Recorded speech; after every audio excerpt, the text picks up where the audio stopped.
Hello, guys, and welcome again to another edition of Learning with Rich. Okay, so after discussing some topics in Navisworks, so let us try to change topic for a while. So let's go back to Revit. Okay, so in this topic, I'm going to teach you, I'm going to show you how to get some knowledge, okay, using the Autodesk Knowledge Network, the AKN. Okay, most of you guys are not familiar with AKN, but this is actually one of the best site since it came from Autodesk. This is one of the best site wherein you can get some solution, you can get some best practices in using your Revit.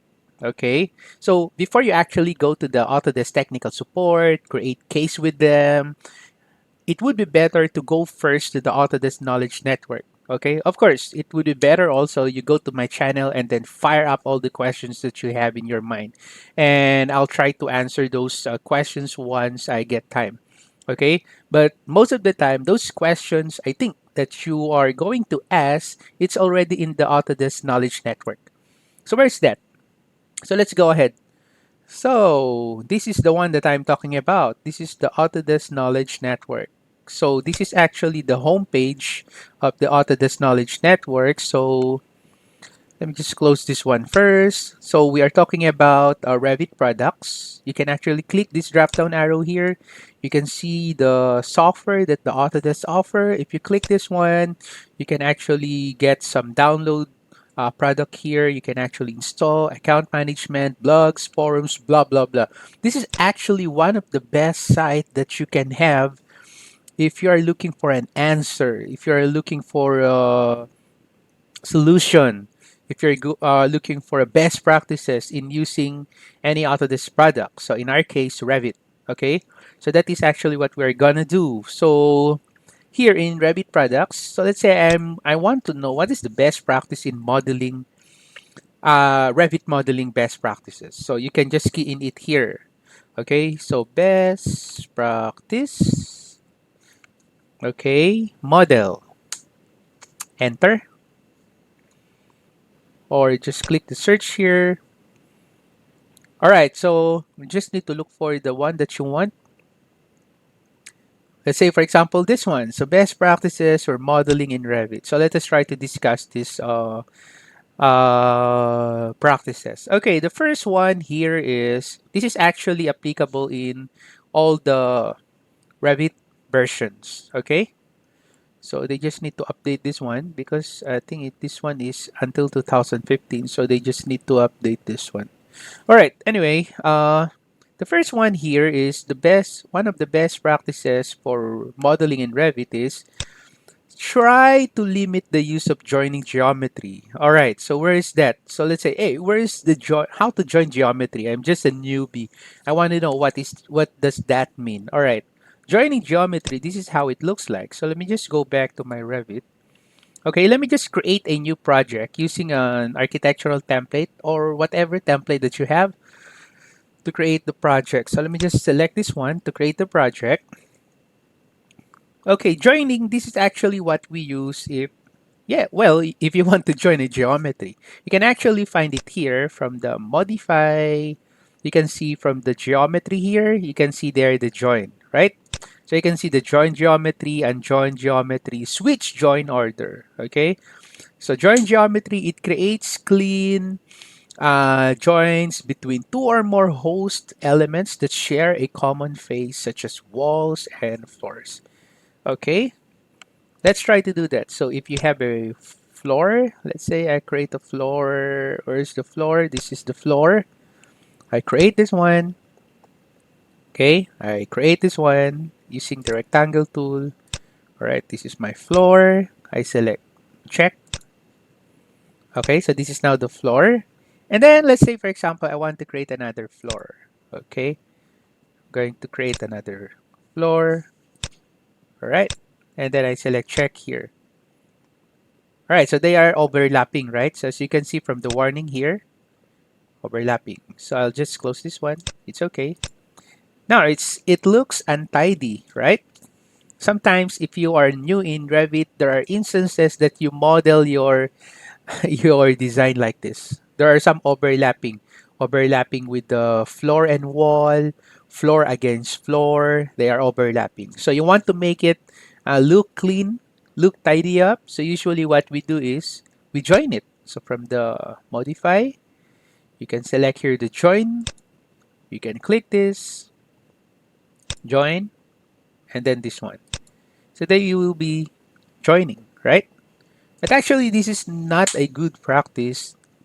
Okay, sometimes it's not a good practice. That's why, according to Autodesk, try to limit the use of joining geometry. Why? Because it makes your file size a bit bigger than usual.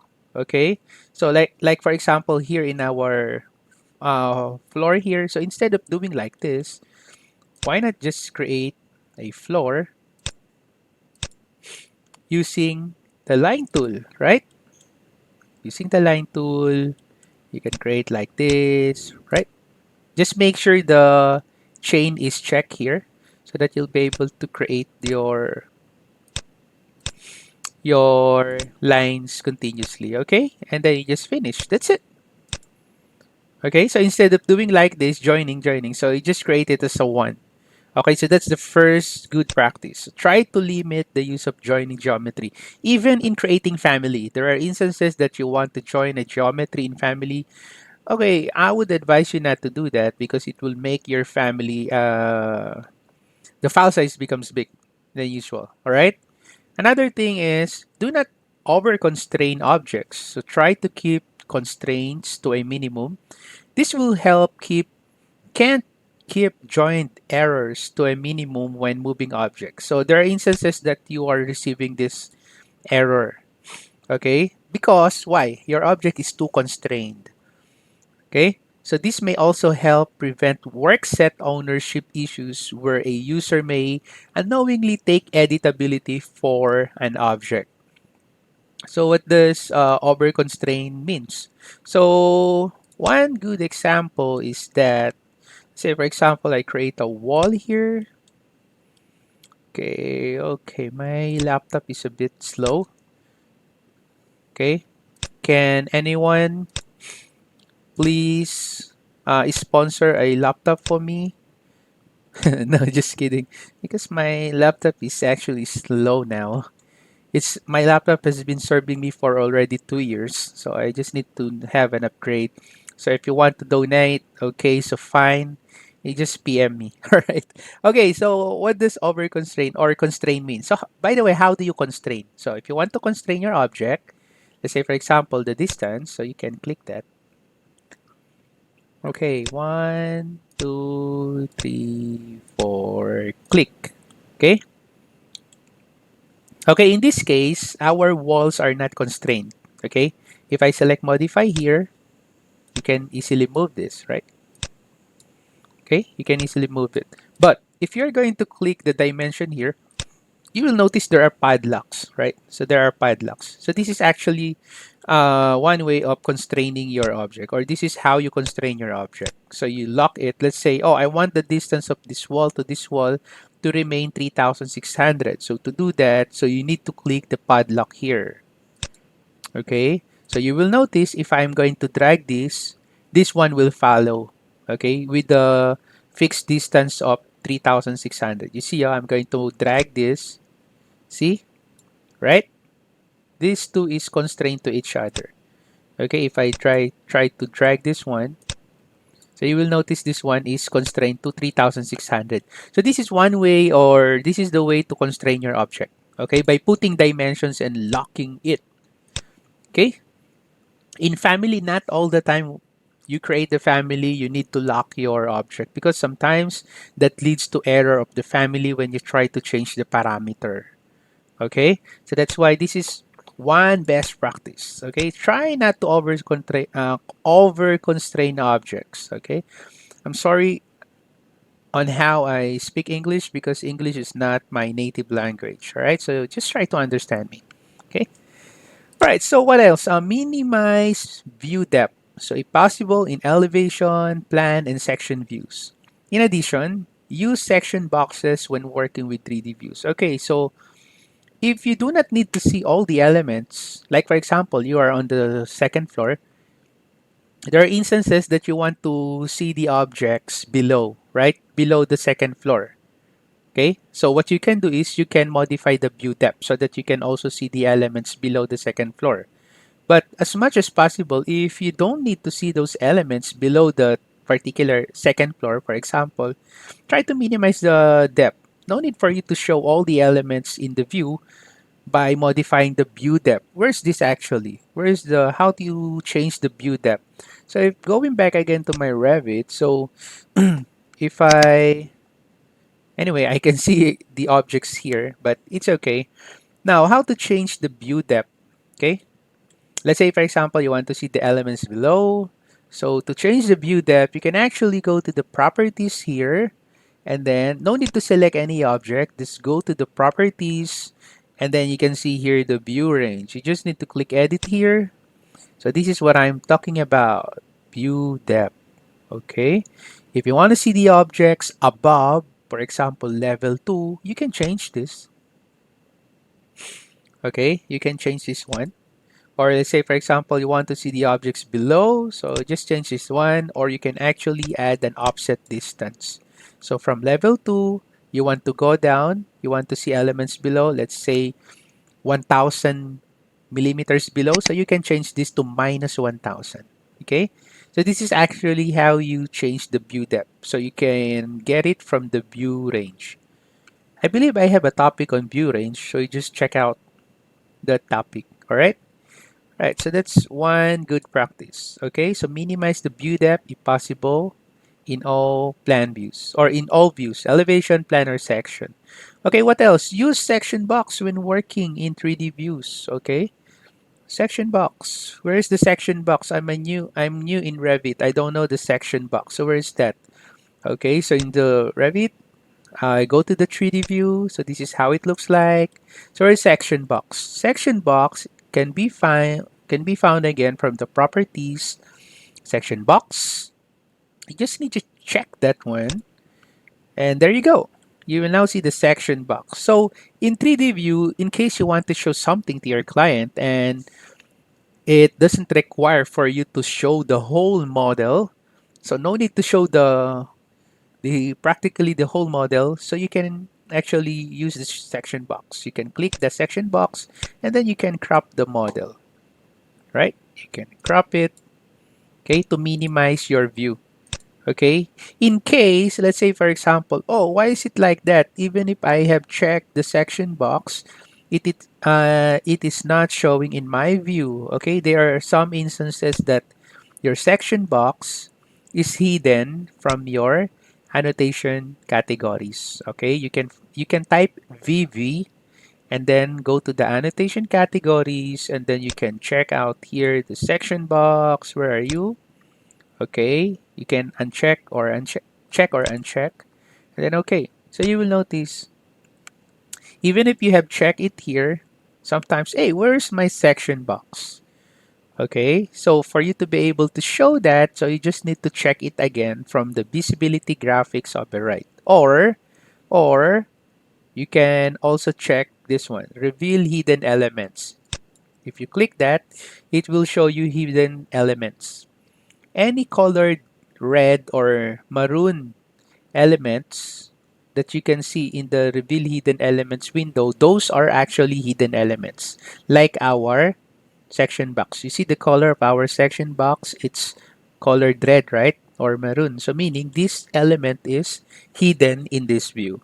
So to unhide it, you can click that, and then you can select here and hide category, and then you click outside. You will notice it's now gray. Okay, so all you have to do now is to toggle the reveal hidden elements mode off. Okay, so that you will go back to the normal view again. So you click that, and then it will now show again your section box, which we use to control our 3D view or to create section, 3D section. Okay, right.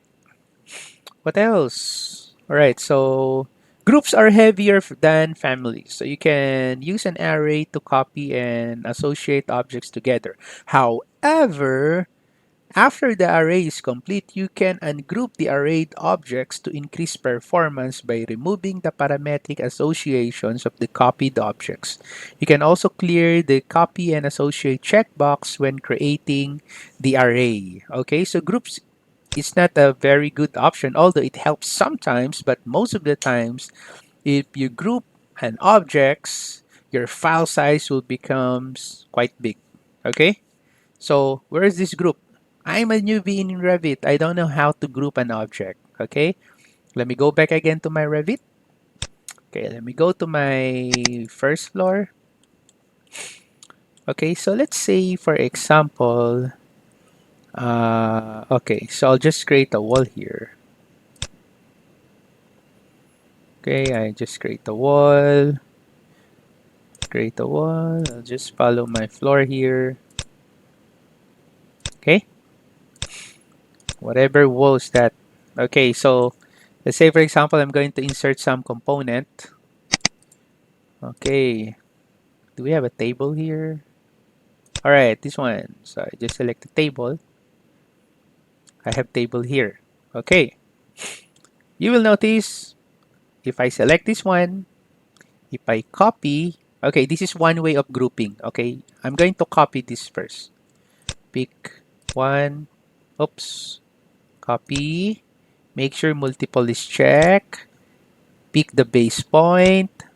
Click where you want to place it. Okay. All right. Now, let's say, for example, you want these four tables to be grouped. So you just need to select, hold control to select multiple objects. Okay. And then after that, you will now see here the group tool. Okay. So if you click the group, you can name it. And then after that, you can select OK. So it's now grouped, right? So if you click one, you can actually drag. So it's now grouped, right? So this is one way of grouping. Another way of grouping is this one. So let me just ungroup this. So I select, I'm going to ungroup. Okay. So according to our best practice here, groups are created also when you array an object. Okay. So how to do that? Going back. So let's say I want to copy this one, or I'm just going to delete this one. Okay, I want to duplicate or copy this using array. So what I'm gonna do is from the modify, I'm going to select here array. Okay, and then select the objects, enter. Okay, and then from our options bar, there is an option here, group and associate. So what will happen is after you array, okay, so after you array these objects, automatically it will be group and associate if this is checked. So let's say I use this one, this option. So let's say 4 copies, enter, right? So I'm gonna pick here for my base point using the move to second option.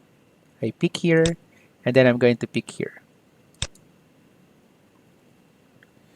Okay, so since this is checked, if I'm going to modify this, you will notice these objects are actually grouped, right? Which makes your file size quite big. So don't use groupings, okay? So this is not the best practice. So in case you have group, uh, if you really need to group it, then group it. But if it is not necessary, then you just need to ungroup it. So as you can see, when they are group and associate, you can actually click one and then you can change the number. Let's say 5. So you'll be able to modify. That's the advantage if you're going to use this option.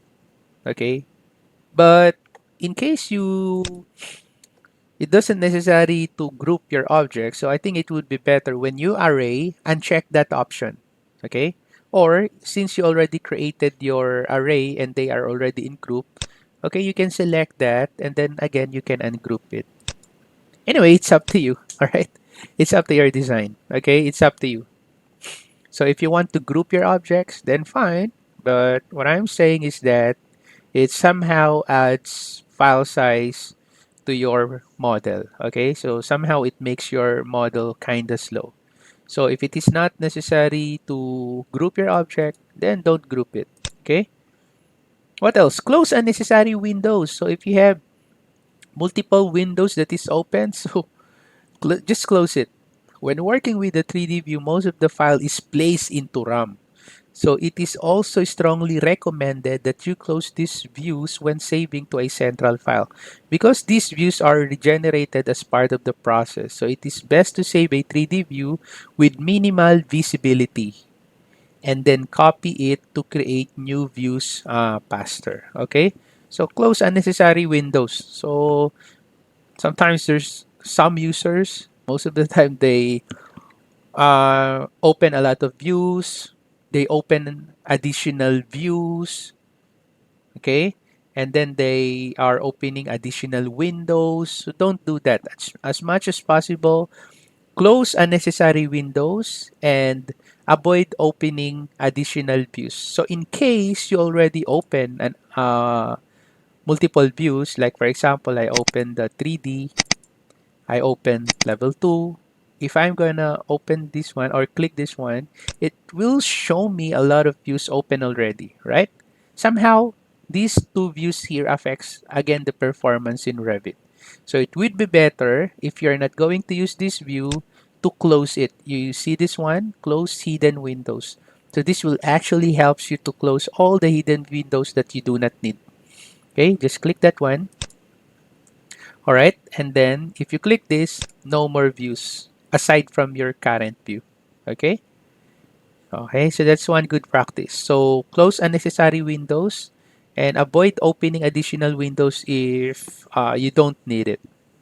What else? Turn off shadows in most views. Okay, if you're not going to uh, do some presentation to your client or in the beam coordination meeting, so I think it would be better or it's a best practice to turn off the shadows in most views. So where's that? I'm a newbie. I don't know where is this. Okay. So if I go to the Revit again, if I go to the 3D, okay, let me just uncheck the section box to show the whole drawing. Okay. Right. Okay. So where is that shadow? This one. See? Although it's nice if you're going to do some presentation to your client, but if you're not going to do some presentation, it's a best practice not to turn on the shadow. All right, so you just toggle this shadow off. There you go. Okay. Also with the visual style. So sometimes we want to see the material of our object. That's why we use realistic. Okay. Little that we know that it actually slows down the machine. All right. So that's why if you're not going to do some presentation, again, just use the hidden line. It would be better, much better. Okay. All right. Next. Okay. Best practice. When making significant changes to a project, it is strongly recommended that you perform this operation when no other users are working on the file and they have relinquished all elements. Then have user make new local files. Okay, so this has something to do with work sharing. Okay, so if you are the B manager, let's say for example you're making a lot of significant changes in your project, so it would be better if you just ask your other B modeler for stop working just for a meantime, okay? Or you can also do this when nobody's using the central file or the model, okay? And then just tell them to relinquish all the elements, okay? So this is a very good help for you guys, okay? And then after making significant changes to the central file, okay, have all the user make new local files. All right? Okay, so don't forget that. So in the Revit, this is what actually I'm talking about. So from the collaborate, okay, so just make sure you Tell your beam modelers to relinquish all the elements. And then after that, ask them to stop for a meantime while you're doing some major changes, or you can do it probably when they go back to home. Okay, you just stay for a while in the office, do your stuff there, and then after you synchronize your model to the central, just ask them to create a new local file. Okay, the next day. Right. Okay, using the paste align command is in a closed view actually opens the view and then closes it. Okay, if you want to paste several times in a view, open it first. Okay, so this is one good practice. So using the paste align command in a closed view actually opens the view and then closes it. So if you want to paste several times in the view, open it first. Okay, like for example this one. So let's say I want to copy this chair, oh I mean this table, to my level 2. So I'm gonna open first the level 2, although it's already there because of the view depth anyway. So level 2, I'm going to select this. So I'm gonna copy to clipboard, and then after that I'm going to align to selected level. Then you can select level 2. So what will happen, it will be placed on the exact position in your level 2. Okay, same position in level 1, but this time in level 2. And then you select OK. So another way to copy paste, so after you copy, so you go to level 2, and then after that, modify, you can paste it, and then you can align to current view, or align to peak level, or same place, or align to selected level. But for this one, I'm just going to select align to current view. All right, now it's there. Okay, and then modify. So in 3D view, this is how it looks like. Okay, there you go. All right, so you just need to open first the view where you want to place the elements. Okay, what else? Limit the use of rooms in design options, as additional time is spent detecting room option conflicts. So use separate models for variations of the whole wing with rooms. Okay, so I have a topic in design option, so might as well check out that video also. So in this one, last one, so it's just telling us to limit the use of rooms in design option. Okay, because additional time is spent detecting room option conflicts. Where's this room tool, by the way? So if you go to the Revit again, okay, level 1. So room is actually here in our annotate. And then after that, this is your room here. Room tag, wait, sorry. So architecture, this is the one, okay? So you can add room. You place it in the enclosed area, okay? And then modify. You can actually change this room here. Okay, if you have a loaded family, you can change that. Okay. Anyway, that's the last of the best practices that you use when you model. Okay. So hopefully this video has been helpful to you guys in using the Autodesk Knowledge Network. All right. So if you have any comments, questions, or suggestions, you can put it in the comment section below, and I'll get back to you as soon as I can. Okay. Thank you for watching, guys, and have a nice day.